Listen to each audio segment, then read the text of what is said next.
planning? Like, I mean, not planning. Are you trying to do the dishes today? I'll get to in a sec. Is Why? that okay? Sure. But like when? Like now. Okay. Thank you. Oh, hey guys. We didn't know you were watching and listening to our moment. Welcome to our YouTube video, first video. Yes, our official first video. video. Welcome, Yes, welcome. My name is Jenny. My name is Christian. Super excited to start this new adventure with you. Yes. So see where this goes. Definitely just for fun. Yes. We want to just share our experiences, moments, some laughter. Yes. Bring that out there. We were married 5 years. We were married for 5 years, and yes. we have 2 beautiful, lovely kitties. Yes. Yeah, not kitties. We don't have kitties. We have kids. We have kids. Yes. 5-year-old and Yes. 1-year-old. Yes. Super smart. They will probably be in some of our videos. Okay, so cool. So super excited. So definitely subscribe, follow us, join. You know, like we can. I guess our purpose is to create a community and stuff like that. Mm-hmm. To get to know different people to get to know us. And just things share, like that. Yeah, just share like our moments, our life. Yeah. Experiences, opinions. Correct. Yeah. Disclosure also. Yes. Nothing that we will ever say here. We're coming to you as professionals by any means. So don't be like on behalf of our experience, yes. on our daily life, learning experience. Yes. And for fun. It is for fun. Yes. So don't be like, oh my God, Jenny told me to do this. I didn't know. I'm not telling anybody to do anything. Yes. Should I get the dishes now or later? You could do that. I'll give you a hall pass or a free pass or whatever it's Gotcha. All right. So our first video is gonna be basically on you could say communication or how to communicate with your partner. Yes. And because he didn't title the video, so we're gonna talk about that. Yes. Communications with yes. your partner. Como hablar a su le wife, le husband. But yes, communication. First video on communication with your spouse. Yes. And based on our experiences. Yes. Yeah. And we basically just knocked down like little pointers and stuff like that, and like examples on yes. on basically on our experience on how on things we've definitely learned throughout the way, and like up to now 5 years and stuff like that, because we definitely did not start off the way that we are now.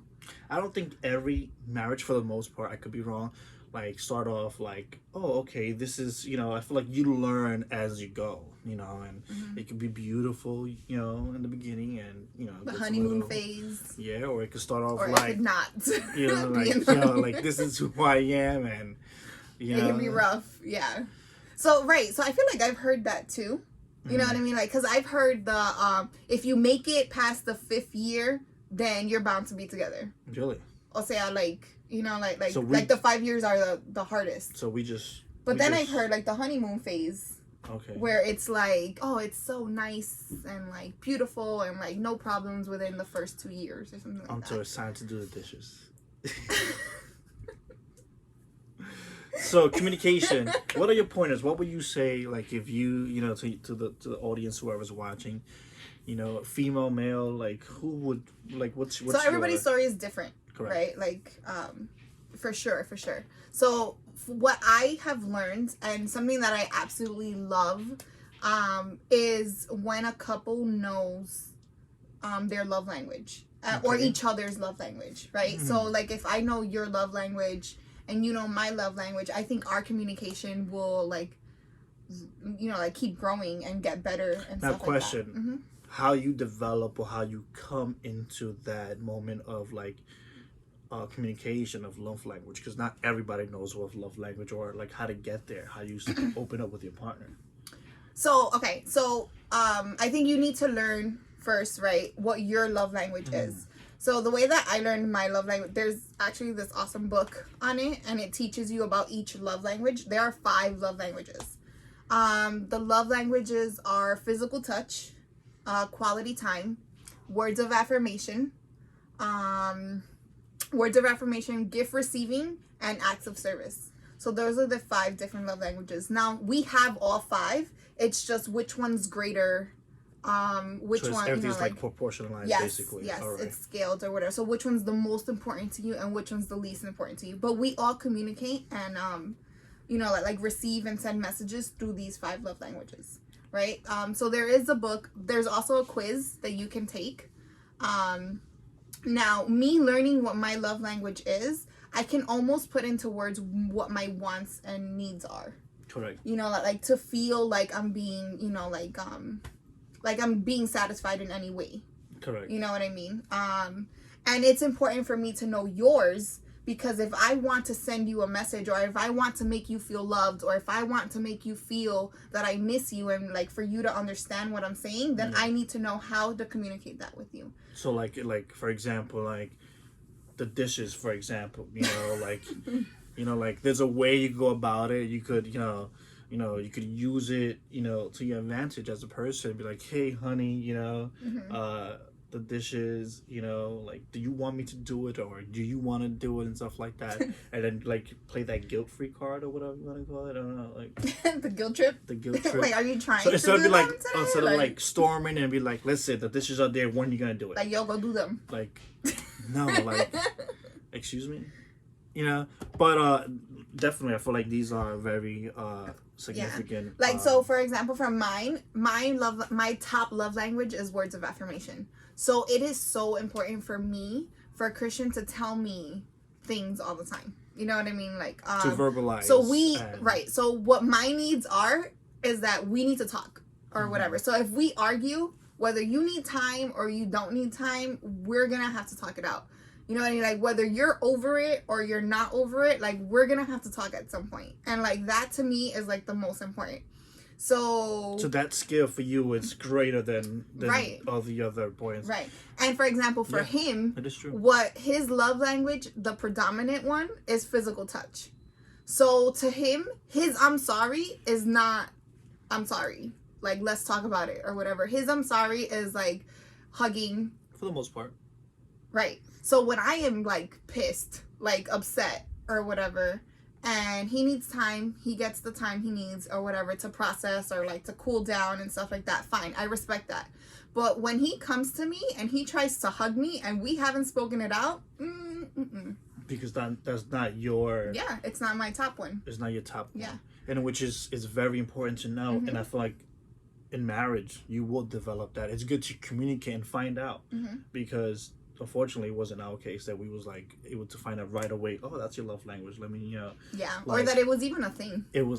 Exactly. So we learned from, from each other, and like, Yeah, but I think that's my cherry on top. That's my go-to.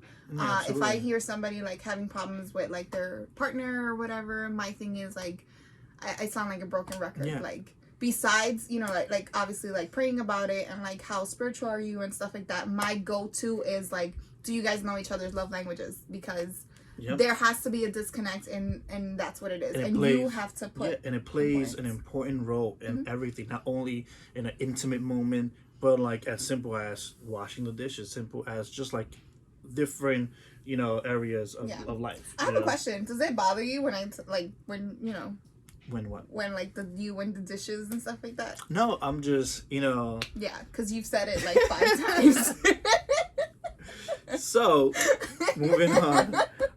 It is important to know your partner's love language, each other. Yes. And how to get to communicate. That's the whole point of this video. Communicating and how to approach your partner in a way where they won't feel offended, or will feel type of like You know, like you're coming off, you know, tight. You know, you're coming at me pretty strong. Right. You know, and with that going into you know, another, you know, branch of this communication love language is basically the key word that it's important to all type of communication and relationship in general. And this key word, I promise you that it will make things easier in the aspect of, you know, finding a resolution, you know, and stuff like that. And that key word, that magic word, should we tell them?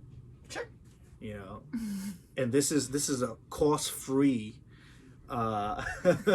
cost-free ingredient to your relationship, and it's being intentional. The key word is intentional. You know, and as a husband, I know her love language. Excuse me, and if there's if we're in a conflict, you know, I have to be intentional that I want to resolve the conflict, that I want to come at peace. Let's talk about it, you know, because without being intentional, you know, are things really going to get better? Is that conflict really going to resolve, you know? And if we do speak about it, are we forgiving each other? Are we moving on from that? Because I feel like many couples, even we experience it where we're just talking about it, you know, at that moment we get over it, but just like a womb, you know, if it doesn't heal properly, the scar will remain there, the pain will remain there, and it will come up eventually, you know. And I feel like everybody can relate that. So being intentional. Well, he gets over it faster than I do. Yeah, but when it comes to like you know, like a new disagreement, I'll bring it up. He gets over it. I'll bring it up. I'm like, listen, remember that time, you know? Yeah, I didn't get over it, you know. Yeah. No. I'm gonna tell you something. Sometimes we'll be arguing or whatever, and I can bring something from yesterday, all right? It doesn't even have to be like years ago. It doesn't even have to be, and this man will be like, that was yesterday, that was in the past. This is a new chapter. For some reason, you sound like Donald Trump in my head. But it's a new chapter, you know. No, but he'll just be like, no, like, you're always bringing stuff up from the past. And I'm like, dude, that was yesterday. Like, and we haven't spoken about it yet. Like, anyways, whatever. No, you're right. We haven't. Listen, it's you not haven't easy. healed from it, you know. Right. And I'm gonna play this video for him. I when think we it's the argue, dishes. I promise you, I think it's the dishes. It really isn't the dishes though. But when we argue, I'm gonna replay this video for you, and I'm gonna be like, intentional. I'm gonna be like, babe, you said it. Like, you said it. I haven't healed from it yet. I love you. So let's be intentional, you know? Yeah. Always. Let's always be intentional with each other, you know, when it comes to everything. You know, it would, you know, when a good deed has intentions in it, it's always, the results, it's always, you know, better, you know, and stuff like that. And yeah, there you go, guys. This is our first topic. Woo! Video, we did it. Communications. Yes. I'm pretty sure we will bring this up later on in further future topics. And if you guys have any questions, if you guys have any comments, if you guys have any suggestions of like games, challenges, questions that you have for us, just let us know. I'm super excited for this new adventure. Seriously. Yes. Love language. I love you. Lenguaje. Cutie. Beauty. And the beast. All right, guys. Yes, subscribe, like this video. Love you guys.